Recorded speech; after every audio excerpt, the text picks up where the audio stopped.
Me permito presentarles al Dr. Samuel Enoc Estrada Soto. Él es profesor investigador de tiempo completo titular C de la Facultad de Farmacia de la Universidad Autónoma del Estado de Morelos. Entre sus líneas de investigación está la búsqueda y desarrollo de fármacos con potencial antidiabético, antihipertensivo, antidislipidémico, antiobesidad y antiasmático a partir de plantas medicinales.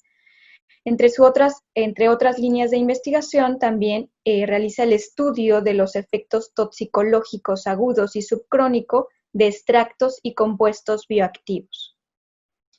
El Dr. Samuel consta de 120 artículos científicos indizados y arbitrados, tiene 2.100 citas en Scopus y 2.748 citas en Google Académico. Ha dirigido 14 tesis de doctorado, 25 tesis de maestría y 50 de licenciatura. Ha sido reconocido con el Premio Nacional al Mérito Martín de la Cruz en 2017 por la Secretaría de Salud y el reconocimiento al mérito en investigación científica en materia de ciencia en 2009 por el Consejo Estatal de Ciencia y Tecnología del Estado de Morelos. Sin más, nos complace darle la bienvenida al doctor Samuel Enoc Estrada Soto y le cedemos la palabra. Gracias, doctor, por estar con nosotros. Muchas gracias, maestra Alicia. Antes de iniciar la presentación del webinar de hoy, les quiero dar la más cordial bienvenida a esta serie de pláticas que estamos organizando la Red Mexicana de Investigación Preclínica y Desarrollo Farmacéutico. En mi carácter de presidente de la misma, quiero hacer una cordial invitación a todos aquellos investigadores de tiempo completo o tiempo parcial que quieran pertenecer a la red y que tengan una inscripción en alguna institución o un centro de investigación, nos envíen un correo al que aparece en el banner de todas las promociones de las presentaciones, de tal forma que vayamos integrando una red nacional e internacional que nos permita a todos trabajar en colaboración y podamos hacer investigación todavía de mayor calidad por la colaboración entre todos. Entonces son bienvenidos. Si a alguien le interesa, por favor escríbanos al correo y nosotros les haremos llegar un formato de inscripción y además un formato de un resumen curricular. Bien, esta es la tercera entrega de los webinars que estamos haciendo nosotros en este periodo. La presentación que les haré el día de hoy se titula Estudios preclínicos de compuestos bioactivos de origen natural con efecto antidiabético. Y les presentaré los casos de algunos fármacos potenciales que tienen actividad insulinosensibilizadora. Bien.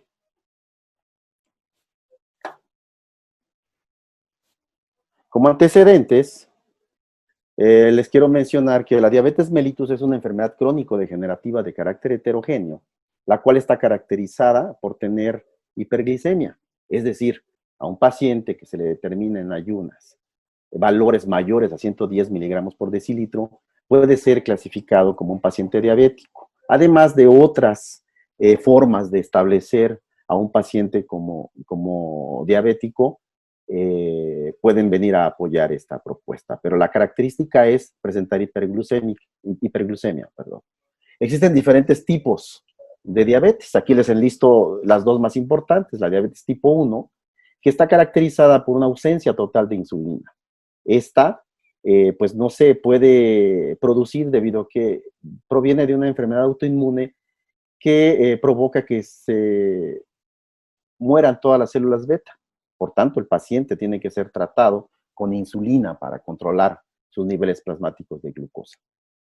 La tipo 2, que es la diabetes que padece el mayor porcentaje de la población con esta enfermedad, entre un 90 a un 95%, está caracterizada primeramente por una hiperinsulinemia en sus inicios, posteriormente hay un agotamiento de las células beta, disminución de la producción de insulina, y la cantidad de insulina que se produce es insuficiente para transportar la glucosa al interior de las células blancas, lo cual provoca al final que haya mayores concentraciones de glucosa circulando en sangre. Los otros tipos de diabetes es la diabetes gestacional y otros tipos de diabetes que tienen porcentajes menores. Bien. Como ustedes saben, y como el término está de moda adicionalmente, la diabetes es una pandemia. Es decir, existen pacientes con esta enfermedad en todo el mundo. Unos con mayor densidad y otros con menor densidad o menor prevalencia, eh, dependiendo de la densidad poblacional. Por ejemplo, México. México es uno de los países que tiene la mayor prevalencia en su población con diabetes. Un poquito más allá del 12%, de 120 millones de personas. Estados Unidos, Alaska, Brasil, la India, China, también son otros países que presentan una alta prevalencia en sus pacientes con diabetes. En 2009, por ejemplo, se estableció que existían 285 millones de personas con la enfermedad y para 2019, ustedes podrán ver que se estableció que existen 463 millones de personas con diabetes. Y se prevé que para 2045 existirán 700 millones de personas con esta enfermedad. Un dato bien interesante es que hay una diferencia muy grande entre la población que habita en las ciudades comparado con la población que habita en las zonas rurales, ya que la población que habita en las ciudades presentan mayor prevalencia en sus personas que padecen diabetes. Y esta diferencia, pues, es evidentemente relacionada con el estilo de vida que sigue la población de ambas partes. En la ciudad, pues todo mundo anda deprisa, come comida rápida, altamente calórica, no tienen tiempo para hacer ejercicio y hay un alto índice de estrés. Eso aunado a la herencia y al tipo de raza, pues provoca que haya mayor cantidad de personas con diabetes. A diferencia de las zonas rurales, que la mayoría de los trabajos que hace la gente requiere un esfuerzo físico, tienen más tiempo para hacer sus comidas y su alimentación es más sana. México ocupa el 6º lugar en personas que padecen diabetes, solo por detrás de China, la India, Estados Unidos, Pakistán y Brasil. Y varios de estos países nos ganan solamente por densidad poblacional. Si no, estaríamos ocupando lugares más cercanos al primer lugar. Y bien, el gasto que se ha hecho para tratar la enfermedad en 2019 nada más asciende a un total de 842 billones de dólares. Solamente Estados Unidos, por ejemplo, se gastó en 2019 294.6 billones de dólares para tratar a la enfermedad y sus consecuencias. México invirtió una cantidad bastante alta en este tratamiento. Estamos hablando alrededor de 17 billones de dólares. Que estos gastos se pudieran reducir si se establecieran estrategias adecuadas de prevención, si las personas tomaran cambios en el estilo de vida y si existieran tratamientos que fueran más puntuales, más específicos, con menos efectos adversos, que hiciera que al paciente pudiera apegarse de mejor forma al tratamiento, de tal forma que no lo abandonara. Esto ayudaría mucho a reducir el gasto en el tratamiento de la enfermedad. Este dato es interesantísimo. En 2019 se estableció que una persona muere cada 8 segundos a causa de la enfermedad. Es decir, 4.2 millones de personas murieron por causa de la diabetes, que representa el 11.3 de las muertes totales. ¿Sí? Y ven ustedes que las muertes, pues, dependiendo de la edad, aumenta de manera muy grande. ¿Sí? Bien, ¿cómo se trata a un paciente con diabetes? Tiene que tener una estrategia como triada en su tratamiento. Debe haber un tratamiento, digamos, no farmacológico, en donde los estilos de vida se tienen que cambiar. Comer comidas menos calóricas, con más proteína, con mayor índice nutricional, hacer ejercicio, dedicar al menos 30 minutos diarios para hacer ejercicio físico, aeróbico y quizá ejercicio anaeróbico y tratarse con el medicamento que el médico le establezca. No puede abandonar cualquiera de los tres porque los niveles plasmáticos de glucosa no podrán ser controlados de manera adecuada. Y en estos tiempos de COVID, en donde existe una relación muy amplia entre que se haga más grave la enfermedad por COVID, está relacionado con una falta de control en el paciente diabético. Entonces, ahorita las personas que padecen esta enfermedad tienen que tener sus niveles de plasmáticos de glucosa controlados. Bien, los agentes antidiabéticos pueden ser clasificados tomando en cuenta su efecto farmacológico. Hay fármacos que favorecen la liberación de insulina del páncreas, como las sulfonilureas. Hay fármacos como las biguanidas, la metformina, que no permite la liberación de glucosa o favorece el ingreso de glucosa al interior. ¿Alguien podría, por favor, apagar su micrófono? Hay cosas que no puedo comentar. Gracias. Y el ingreso de glucosa al interior de la célula del músculo. También las tiazolidindionas disminuyen la circulación de ácidos grasos a nivel sistémico y que también favorecen la disminución de los niveles plasmáticos de glucosa. Adicionalmente, se puede también controlar el aumento de los niveles plasmáticos de glucosa inhibiendo el ingreso de la misma de intestino a torrente sanguíneo. Aquí les presento una clasificación de los antidiabéticos orales. Buscamos fármacos para tratar la diabetes tipo 2, que es en donde se pueden utilizar este tipo de fármacos. Recuerden ustedes que en la diabetes tipo 1 el principal tratamiento es la insulina. Entonces nos vamos a dedicar a buscar fármacos que sean capaces de aprovechar la poca insulina que se está generando en el organismo. Entonces, por sus mecanismos de acción, como les mencionaba, están los estimuladores de la secreción de insulina, como los bloqueadores de canales de potasio, como la glibenclamida. Hay fármacos que están en el mercado que son estimuladores del efecto insulínico, que para mi gusto son los mejores fármacos que pueden utilizarse para el tratamiento de la diabetes tipo 2. Aquí les enlisto los mecanismos de acción de fármacos que ya están en el mercado y algunos otros que están en fase clínica. Los ligandos a PEPARs, por ejemplo, la pioglitazona es uno de los fármacos que están en el mercado para tratar la diabetes y que se utiliza como un fármaco insulino sensibilizador. Hay otros como inhibidores de la proteína tirosinfosfatasa 1B que todavía no están en el mercado, pero que ya hay estudios que podrían permitir el desarrollo y la utilización de fármacos con estos mecanismos de acción, inhibidores de la 11-beta hidroesteroide deshidrogenasa, o aquellos que aumenten las cantidades de adiponectina o, en su defecto, que hagan las funciones que lo que hace la adiponectina, ser agonistas de sus receptores.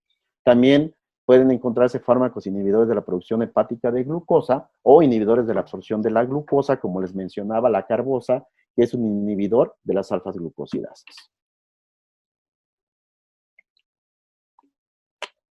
Normalmente, cuando la glucosa ingresa al organismo y se censan niveles altos de la misma en sangre, se lleva a cabo una liberación de insulina a través del bloqueo de un canal de potasio, la entrada de calcio, liberación de insulina, y la insulina llega al receptor, en donde éste se autofosforila, se activa, y la unión de la insulina con su receptor favorece que haya una cascada de señalización que va a terminar en la translocación del transportador de glucosa GLUT4 y por tanto se favorecerá el ingreso de glucosa al interior de las células blanco. Esto pasa en condiciones normales. Un paciente que padece diabetes tipo 2 normalmente tiene desensibilizado el receptor de insulina a través de diferentes mecanismos. Una fosforilación en otros aminoácidos, que no es la tirosina, ¿sí? Además, puede haber un aumento de ácidos grasos, diferentes mecanismos que van a provocar la desensibilización del receptor, lo que va a hacer que la insulina que se está liberando del páncreas, que de por sí ya es una concentración baja, no produzca su efecto farmacológico. Se sabe también que existen pacientes, más bien los pacientes que padecen diabetes, tienen sobreestimulada una enzima que regula la activación del receptor de insulina, la desactivación de la misma, por cierto. Y está hasta 5 veces más sobreexpresada la proteína tirosina fosfatasa 1B, que provoca también que el receptor se mantenga más tiempo inactivo. Entonces, son muchas las causas que pueden provocar el efecto, perdón, la que se genere diabetes en un paciente. Por tanto, nosotros nos vamos a dedicar especialmente a buscar fármacos que estén interaccionando precisamente con la funcionalidad del receptor o que hagamos que la insulina actúe de mejor forma. Y ahorita les platicaré algunos de esos blancos. Por ejemplo, les mencionaba la proteína tirosina fosfatasa 1B. Esta enzima lo que hace es defosforilar el receptor. Una vez defosforilado el receptor, este ya no está activo y por tanto no se lleva a cabo la cadena de señalización que permitirá la translocación del transportador de glucosa. Entonces la glucosa no va a ingresar y va a haber más glucosa circulando en sangre. ¿Qué podemos hacer nosotros para que se favorezca el ingreso de glucosa al interior de las células? Pues inhibir la enzima. Si inhibimos la enzima, esta no va a poder defosforilar el receptor, por tanto, el receptor va a estar más tiempo activo y como consecuencia final va a haber un mayor ingreso de glucosa al interior de las células blanco y aunque haya poca insulina circulando, esta va a ser funcional para producir su efecto biológico. También existen fármacos que actúan como agonistas de unos receptores nucleares que se conocen como PPAR gamma y otros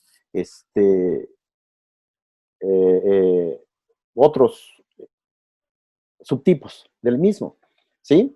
Por ejemplo, si activamos el PPAR gamma, como fármacos como las tiosolidindionas, la pioglitazona, por ejemplo, este se une al receptor que es nuclear, les decía, forma un complejo con el factor retinoide X y por tanto se favorece la expresión de proteínas que va a terminar en la translocación del GLUT4 y favorecerá, como les mencioné anteriormente, el ingreso de la glucosa al interior de las células blancas. También funcionan como fármacos insulinosensibilizadores, ¿sí? Y por otro lado, pues también se podría favorecer el aumento en la producción de adiponectina, que se conoce que la adiponectina es una citosina que se libera de los adipocitos y que favorece o aumenta la sensibilización de la función de la insulina. ¿Cómo lo hace? Activando MPK, por otro lado activando PPAR alfa, que está involucrado en el metabolismo de lípidos, ¿sí? Tanto en el músculo como en el hígado, y lo que va a provocar es disminuir los niveles plasmáticos de glucosa y aumentar la sensibilización de la función de la insulina. Por este lado. Por otro lado, podría estar favoreciendo la función de los vasos sanguíneos, entre otros efectos biológicos que tiene la adiponectina. Entonces, una estrategia podría ser aumentar los niveles plasmáticos de adiponectina o funcionar como un agonista de adiponectina en los receptores para ella. Bien, el objetivo de este proyecto es determinar el efecto antidiabético de plantas medicinales selectas y obtener los compuestos bioactivos responsables de la actividad antidiabética, así como establecer sus mecanismos de acción, especialmente insulinosensibilizadores. Bien, ¿qué metodología seguimos? En la estrategia de la búsqueda de fármacos, pues normalmente existen dos fuentes muy importantes: el diseño y síntesis de fármacos y la obtención de los compuestos a partir de los productos naturales. Para el caso de nosotros, seleccionamos plantas medicinales que son utilizadas en la medicina tradicional a través de un criterio de selección etnomédico. Consiste en seleccionar una planta tomando en cuenta su uso medicinal, como les mencioné anteriormente. Queremos buscar fármacos antidiabéticos, pues buscamos plantas que se utilizan en la medicina tradicional para tratar la diabetes. Queremos buscar fármacos antihipertensivos, buscamos plantas que se utilizan en la medicina tradicional para tratar la hipertensión y así sucesivamente. Bien, una vez que tenemos la planta en el laboratorio, la secamos y la molemos, obtenemos los extractos. Los extractos son evaluados en un modelo in vivo o in vitro que nos vaya a permitir establecer los efectos biológicos que esperamos, para este caso efectos antidiabéticos, y si los extractos presentaron actividad farmacológica significativa con el modelo establecido, pues hacemos un fraccionamiento químico a través de diferentes técnicas. Y esto nos permitirá obtener compuestos. Los compuestos volverán a ser evaluados en el método de bioevaluación que les mencioné anteriormente, y si estos resultan activos, ya estaríamos hablando de que estamos descubriendo un compuesto con potencial farmacológico, potencial farmacéutico. Si su potencia es lo suficientemente alta como para decir que descubrimos un líder, pues lo podemos clasificar como un fármaco líder.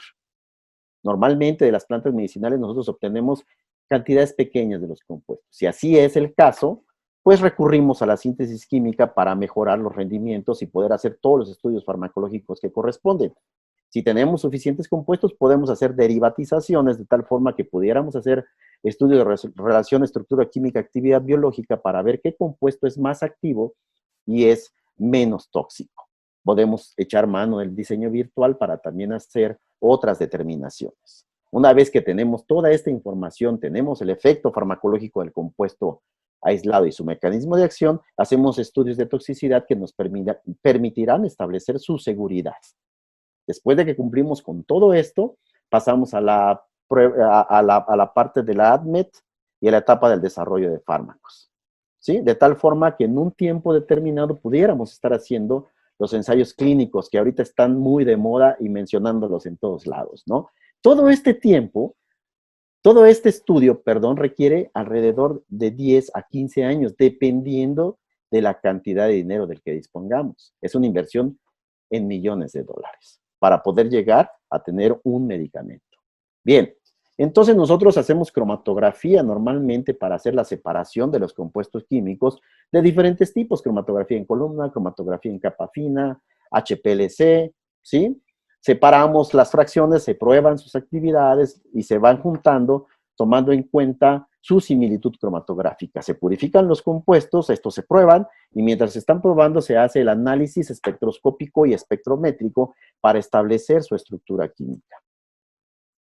Los ensayos biológicos que utilizamos para determinar el efecto antidiabético, nosotros usamos un modelo en donde se diabetizan las ratas con streptozotocina, que es el agente diabetogénico, y cubrimos un poco el daño total de las células beta agregando nicotinamida. Si estamos diabetizando ratones, utilizamos 40 miligramos por kilogramo de nicotinamida y 100 de streptozotocina, y si estamos utilizando ratas, 65 miligramos por kilogramo de streptozotocina con 100 miligramos por kilogramo de nicotinamida. Después de una semana a 15 días, tomamos los valores plasmáticos de la glucosa de los animales, y si tienen valores por encima de 150 miligramos por decilitro, los podemos clasificar como ratones o ratas diabéticas, y los usamos para formar los grupos de investigación. En los grupos de investigación, nosotros normalmente preparamos 3 grupos. El grupo que le llamamos el blanco, que se le administra el vehículo. El grupo de muestra de prueba, si es un extracto, le administramos 100 miligramos por kilogramo. Si es un compuesto puro, 50 miligramos por kilogramo. Son dosis experimentales nada más. Si resultan atractivos los efectos farmacológicos, significativos los efectos farmacológicos, hacemos estudios dosis-respuesta. Y utilizamos un grupo control que normalmente es glibenclamida a una dosis de 5 miligramos por kilogramo.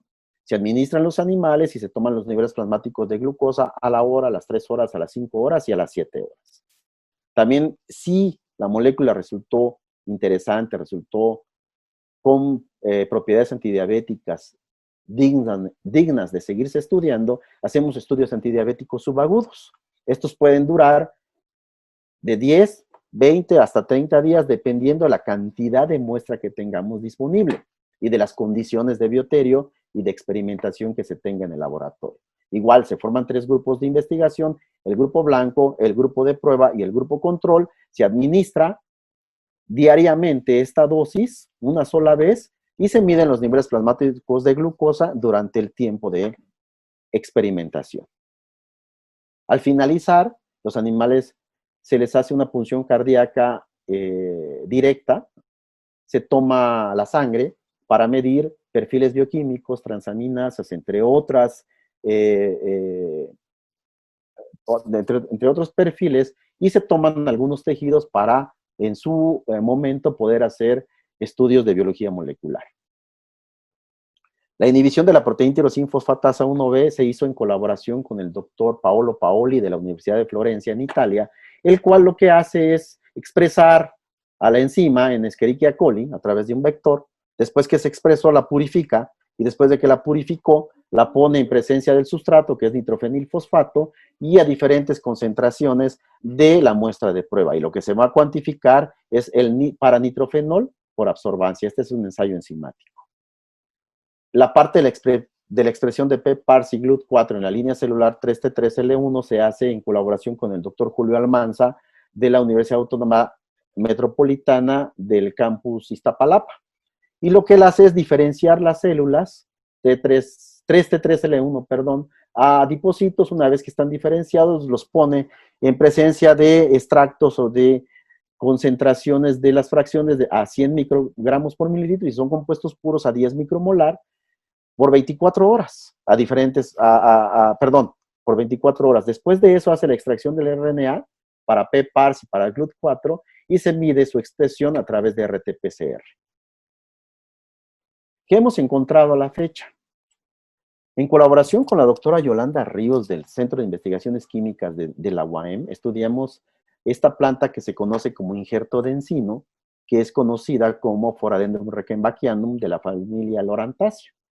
Por esos tiempos también en el laboratorio estudiamos a la especie medicinal Epequinia caulensis, que fue parte del proyecto de doctorado del doctor Rolfi Ortiz Andrade, quien tuve el honor de que me haya presentado al inicio de esta plática, y pudimos aislar compuestos químicos. Ambas plantas son utilizadas en la medicina tradicional de Morelos para tratar la diabetes y la hipertensión. Esta es de la familia Lamiaceae. Encontramos compuestos tipo triterpenos pentacíclicos, especialmente ácido ursólico, ácido lianólico, el ácido morólico y el ácido morónico, y otros derivados de los mismos. Los compuestos fueron evaluados para determinar su actividad antidiabética con el modelo agudo que les presenté anteriormente, y tanto el ácido ursólico como el lianólico y el ácido morólico y morónico mostraron un efecto antidiabético significativo desde la primera hora. Y este se mantuvo durante las 7 horas que duró el experimento, comparado con el efecto mostrado por glibenclamida a 5 miligramos por kilogramo. Se sabe, por estudios hechos por otros grupos de investigación y por nosotros mismos, que los ácidos triterpénicos pentacíclicos muestran diferentes efectos farmacológicos. Perdón, aquí me faltó poner el ácido carboxílico, ¿sí? Por ejemplo, en páncreas favorecen la secreción de insulina. En tejido adiposo y en tejido muscular aumenta la sensibilización de la función de la insulina. En el hígado aumenta la síntesis de glucógeno y disminuye la glucogenólisis y la gluconeogénesis. Y nosotros, en otros estudios, determinamos que favorece la vasodilatación en la aorta, en los vasos sanguíneos generalmente, disminuyendo o antagonizando el receptor de AT1. Esto no lo hicimos nosotros, lo hizo otro grupo de investigación, pero sí aumentando la producción de óxido nítrico y prostaglandina. Bien, también Shang y colaboradores establecieron que el ácido ursólico mostraba una inhibición significativa, una concentración inhibitoria 50 sobre la proteína tirosinfosfatasa 1B, y que un derivado de él aumentaba 10 veces su potencia y era más selectiva sobre proteína tirosinfosfatasa que sobre otras enzimas de tipo fosfatasa. Por otro lado, Shi y colaboradores en 2008 establecieron que el ácido corosólico, otro compuesto de tipo triterpénico pentacíclico, inhibía significativamente a la proteína tirosinfosfatasa 1B de manera también selectiva de ella por sobre las otras fosfatasas. Entonces, con este antecedente, nosotros decidimos evaluar el efecto inhibitorio sobre las proteínas tirosinfosfatasa 1B del ácido ursólico, el ácido lianólico, el ácido morónico y el ácido morólico. Vean ustedes, a 50 micromolar, los 4 compuestos inhiben el 100% de la actividad de la proteína tirosinfosfatasa. Se calculó su concentración inhibitoria 50, para el ácido ursólico es de 2.3, muy parecido al descrito por Shang y colaboradores. El ácido morónico presentó 13.2 micromolar, 9.5 para el ácido lianólico y 9.1 para el ácido morólico. Todos con una potencia interesante para inhibir la proteína tirosinfosfatasa 1B, que para recordarles, esta es la que defosforila el receptor de insulina y por tanto lo inactiva. Si nosotros lo inhibimos, el receptor no se inactiva y sigue entrando glucosa al interior de las células. Todas tienen un 100% de reversibilidad, con excepción del ácido lianólico, que llega a prácticamente el 75% de reversibilidad, y todas son específicas a la proteína tirosina fosfatasa 1B, ya que presentan menores concentraciones inhibitores 50 comparadas con las otras fosfatasas estudiadas, de manera general. Se hizo el docking molecular, esto en colaboración con el doctor Gabriel Navarrete Vázquez, y pudimos establecer que todos nuestros compuestos se pegan a un sitio adyacente al sitio catalítico, a un sitio que le llamamos sitio B, a diferencia de cómo lo hace el ligando inhibidor específico que se conoce como ácido 6, oxalilamino 1H indazol 5 carboxílico. Este se pega exclusivamente al sitio A.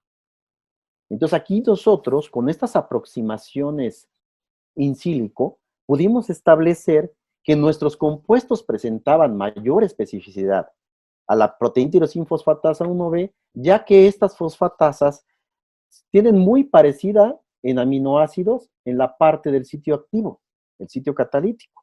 Pero en los sitios adyacentes, los sitios sitio B, como en este caso, hay una diferencia entre ellos según los aminoácidos que la componen. Entonces, al ver que nuestros compuestos estaban pegando al sitio B, estamos como que abonando mayor información a pensar que por esa razón son más específicas por la proteína tirosina fosfatasa 1B y pueden verse como unos fármacos muy interesantes para tratar la diabetes con este mecanismo de acción. Además, mostraron mejor energía de unión que el ligando. Entonces, como el ácido ursólico y el ácido lianólico ya habían sido estudiados en estudios subagudos, seleccionamos al ácido morólico y al ácido morónico para hacer un estudio subagudo a 10 días. Vean ustedes cómo a partir del primer día disminuyen los niveles plasmáticos de glucosa hasta en un 60% y así lo mantiene durante todo el estudio. Esto fue cuando se evaluó las concentraciones plasmáticas a las 5 horas posterior al tratamiento y esto fue a las 24 horas posterior al tratamiento. Y en ambos casos, los niveles plasmáticos de glucosa están controlados, comparados con el grupo que no se les administró nada. Se tomó la sangre, como les dije, hicimos los perfiles bioquímicos y vean cómo los tres compuestos disminuyen a niveles basales los valores plasmáticos de glucosa. También disminuyen colesterol y disminuyen los triglicéridos. Entonces, no solamente los podemos utilizar para tratar de controlar los niveles plasmáticos de glucosa, sino también como potenciales dislipidémicos. Ese trabajo fue el proyecto de maestría de Juan José Ramírez Espinosa y se publicó en European Journal of Medicinal Chemistry y además en Phytomedicine. Cordia morellosana es otra planta que nosotros estudiamos en el laboratorio y es una planta que es de la familia Boraginaceae, que tiene, es un árbol, sí que es conocido en el estado de Morelos como anacahuite o palo prieto, y se utiliza en la medicina tradicional especialmente para enfermedades respiratorias, para tratar tos, dolor pulmonar, asma, bronquitis, pero también es utilizada para tratar la diabetes, inflamación en el riñón y la diarrea. Entonces, en este sentido, por el uso que se le daba en la medicina tradicional como antidiabética, pues la seleccionamos para estudiarla. Los extractos fueron evaluados, siendo el extracto etanólico el más activo, mostró un efecto antidiabético significativo, comparado con la glibenclamida, ¿sí? Comparado con el control, y además un efecto antihiperglicémico. Cuando a las ratas normales se les administró una dosis de 2 gramos por kilogramo de glucosa y 2 gramos por kilogramo de sacarosa. El pico hiperglicémico, como ustedes pueden ver, que se provoca en las ratas que no se les dio ningún tratamiento, disminuye significativamente posterior a la administración de ambos sustratos. Entonces nos dan efectos interesantes para poder ser estudiados. El hecho de que se haya inhibido el pico hiperglicémico cuando la curva de tolerancia a la glucosa se hizo en presencia del sustrato de sacarosa, nos indica que puede estar interactuando en la inhibición de los transportadores de la glucosa a nivel intestinal o inhibiendo unas enzimas que se conocen como alfas glucosidasas que están encargadas de romper los enlaces del almidón y de los carbohidratos que se están ingiriendo en la alimentación y por tanto no se generan los monómeros que son glucosa y fructosa, que son los únicos que pueden ingresar a nivel intestinal. Entonces, el hecho de que nos mostrara este efecto nos sugirió que tendríamos que explorar los efectos inhibitorios sobre las alfa-glucosidasas. El extracto etanólico inhibió hasta en un 70% de la actividad de las enzimas cuando se evaluó a la concentración de 1 miligramo por kilogramo.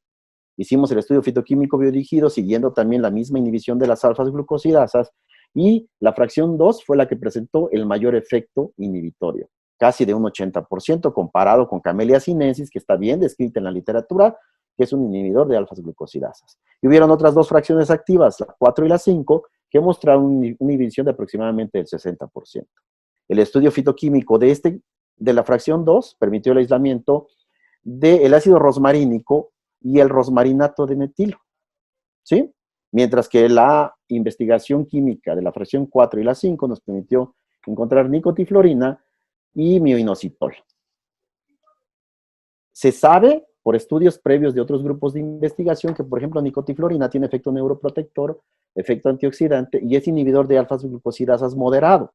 Esto lo establecimos con otra tesis de doctorado en mi laboratorio del estudio de la planta Brickella cabanillesi. El inositol se le ha encontrado efectos miméticos de insulina y disminuye la glucosa postprandial, muy relacionado con la inhibición de alfa-glucosidasas también.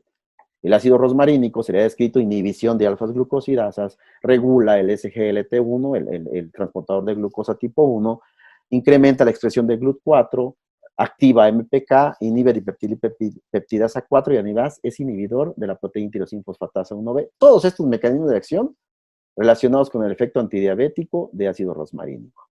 Y adicionalmente, el rosmarinato de metilo, que tiene menos estudios, actúa como antioxidante y antibacterial y también es inhibidor de alfa-glucosidasas. Entonces, el estudio fitoquímico biodirigido que hicimos nos permitió encontrar las moléculas responsables de este efecto biológico. Ya no teníamos que evaluarlas, porque ya estaba descrito en la literatura. Estudios previos hechos por otros grupos de investigación, especialmente el doctor Juan Gabriel Navarrete Vázquez, colaborador mío de esta facultad, establecieron que para poder desarrollar compuestos potenciales agonistas de los receptores PPAR, deberían tener características farmacofóricas interesantes. Una parte ácida, un espaciador y una parte aromática, en las estructuras que ellos han desarrollado en su laboratorio. Y al ver esas cosas que describieron ellos en su grupo, pues nos permitió a nosotros pensar que probablemente los compuestos pudieran ser también agonistas de PPAR, tanto alfa como gamma. Entonces, en colaboración con el doctor Julio Almanza, hicimos su evaluación. Vean cómo el ácido rosmarínico no presenta ningún efecto en la expresión de PPAR gamma, ni en el GLUT4, que es, digamos, lo que se ve aumentado cuando se estimula la función del PPAR gamma. Mientras que el el rosmarinato de metilo aumentó 3 veces más que el control la expresión de PPAR gamma y 5 veces más la expresión del GLUT4, que es el que transporta la glucosa al interior de las células.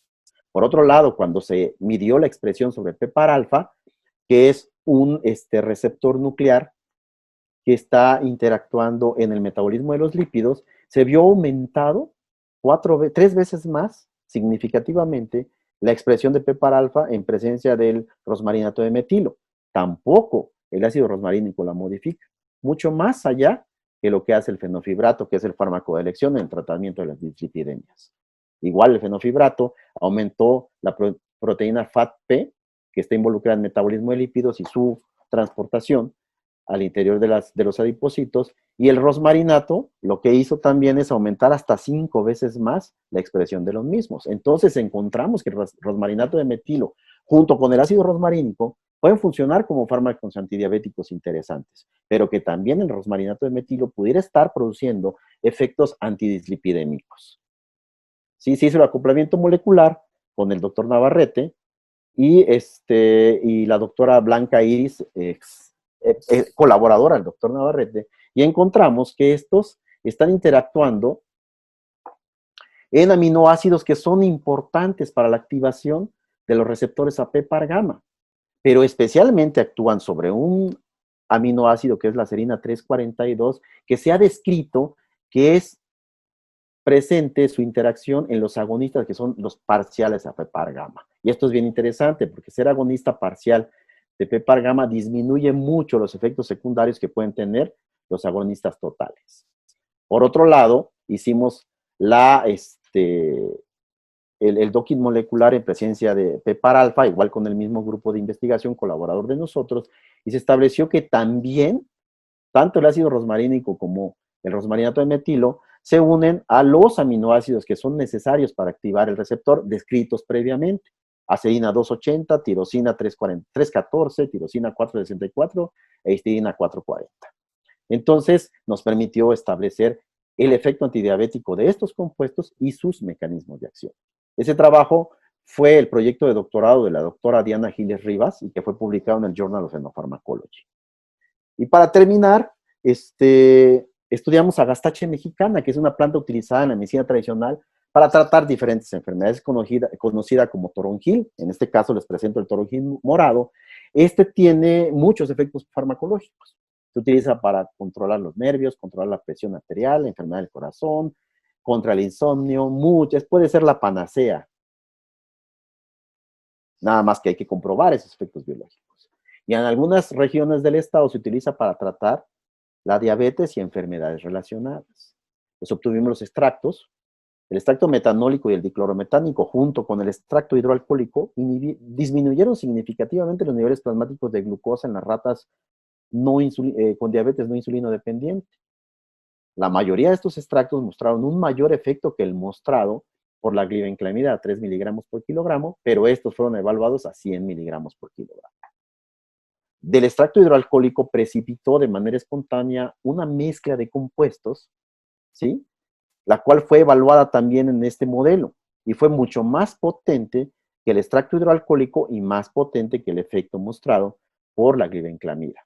Es importante señalar que en todos estos extractos siempre está presente un compuesto químico que se conoce como tilianina en mayor o en menor concentración. Entonces nosotros separamos del extracto metanólico la tilianina, ¿sí?, que es un flavonoide que tiene una glucosa en la posición 7 del mismo, ¿sí?, y que fue caracterizado su estructura química por el análisis de la resonancia magnética nuclear y la comparación con los datos descritos en la literatura. Al evaluar a la tilianina en un modelo subagudo de diabetes no insulino dependiente, verán ustedes que en los primeros días no presenta ningún efecto farmacológico, pero posterior al sexto día disminuye significativamente los niveles plasmáticos de glucosa y así se mantiene durante todo el tiempo. Mucho más potente que el efecto mostrado por metformina a 120 miligramos por kilogramo. ¿Sí? La tilianina se evalúa a 60 miligramos por kilogramo. Después de un tiempo, los animales fueron sacrificados, después de 10 días, se tomó la sangre por punción cardíaca, se midieron los niveles plasmáticos de glucosa, triglicéridos y colesterol. Disminuye significativamente los niveles plasmáticos de glucosa, prácticamente los valores basales, los de triglicéridos, que este efecto es bastante grande, y de colesterol, ¿sí? De tal forma que también estamos encontrando una molécula que tiene un efecto antidiabético significativo y además tiene un efecto antidislipidémico significativo. Del tejido adiposo se determinó el perfil proinflamatorio de la misma. Vean estos datos interesantes. Disminuye la expresión de interleucina 1 beta y de interleucina 18, significativamente comparado contra el grupo de ratas que no fueron tratadas. Es decir, estamos disminuyendo algunas células proinflamatorias que son bien importantes en el desarrollo de la enfermedad y en el desarrollo de otras consecuencias derivadas de la diabetes. Adicionalmente, aumentó 2 veces más la expresión de adiponectina que les mencionaba anteriormente, que era una adiposina que podría funcionar como sensibilizadora de la función de la insulina. ¿Sí? Datos muy interesantes. Con el doctor Almanza evaluamos la expresión que podría provocar tilianina sobre PPAR gamma y PPAR alfa. Sobre PPAR gamma, tilianina no produce ningún cambio en su expresión, ni en PPAR gamma ni en GLUT4. Sin embargo, sobre PPAR alfa aumenta significativamente la expresión de la misma y la expresión de la enzima ACSL1, la cual está relacionada en el metabolismo de lípidos conduciendo a beta-oxidación. Entonces, encontramos que tilianina muestra efectos antidiabéticos significativos, probablemente a través de un aumento en la liberación de adiponectina y efectos antidislipidémicos relacionados con la activación del receptor PPAR-alfa.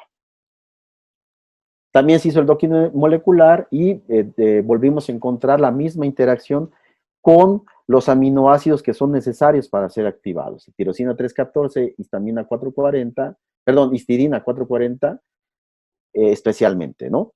Y este trabajo, antes de eso, decidimos evaluar la toxicidad de tilianina.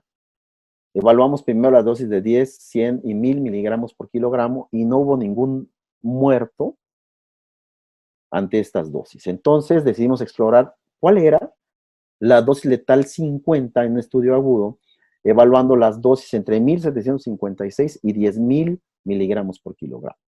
A 10,000 miligramos por kilogramo todos los animales se murieron. A 7,356 se murieron 7 de 10. Y a 5,600 se murieron 2 de 10. Y en el resto, solo 1 de 10. Lo cual nos permitió calcular una dosis letal 50 de aproximadamente 6,500 miligramos por kilogramo. Muy alta esa dosis para poder provocar efectos tóxicos a este nivel. También se hizo el estudio toxicológico subcrónico, es decir, se trataron los animales durante 28 días con la dosis efectiva 50 que habíamos calculado previamente, que fue de 60 miligramos por kilogramo, y después del tratamiento determinamos los perfiles bioquímicos, no hubo cambio de ellos entre los animales tratados que eran ratones comparado contra los control, y tampoco hubo ningún daño aparente en los tejidos aislados posterior al tratamiento, en corazón, en hígado, en riñón y en pulmón, lo cual nos indica que a esa dosis explorada no está habiendo un daño toxicológico aparente, ¿sí? Lo que nos permitió hablar de la eficacia y de la seguridad de la tilianina con su potencial antidiabético y antidislipidémico. Entonces, hicimos este esquema en donde vemos que la tilianina puede tener diversos mecanismos de acción y puede estar involucrados en diferentes efectos farmacológicos. Por ejemplo, si activa PPAR, lo que va a hacer es favorecer el metabolismo de lípidos. Si activa o aumenta la producción de adiponectina, lo que va a traer como consecuencia es activar a AMPK, su señalización, y va a haber mejor ingreso de glucosa al interior del músculo y otros tejidos, como lo hace la metformina. Por otro lado, otros grupos de investigación han establecido que inhibe NF-κB, por tanto, disminuye mucho los factores proinflamatorios derivados y relacionados con la enfermedad. Por otro lado, nosotros en estudios adicionales a habíamos establecido que provoca vasodilatación en los tejidos vasculares, aumentando el óxido nítrico y bloqueando los canales de potasio, entre muchos otros mecanismos de acción. Es decir, esta molécula podría utilizarse para tratar el síndrome metabólico, donde confluyen diferentes enfermedades metabólicas. Se publicó en la revista Biomedicine and Pharmacotherapy en el 2016 y fue el proyecto de doctorado de Jorge Alberto García Díaz. A manera de conclusión, pues algunas muy generales. Se corroboró el uso medicinal que se les atribuye a las especies estudiadas y se encontraron entidades químicas responsables del efecto antidiabético descrito. Los mecanismos de acción relacionados al efecto antidiabético mostrado por los compuestos bioactivos son de tipo multitarget, relacionados especialmente a la sensibilización de la función de la insulina. Varios compuestos bioactivos tienen potencial para su desarrollo como fármacos antidiabéticos, considerando los estudios preclínicos realizados. Solamente quiero agradecerles a todo este grupo de profesores y exalumnos que colaboraron conmigo para poder desarrollar estos proyectos, y al CONACYT por habernos otorgado el financiamiento, porque ustedes bien saben que sin financiamiento no se puede hacer ninguna investigación. A ustedes, muchas gracias por su atención.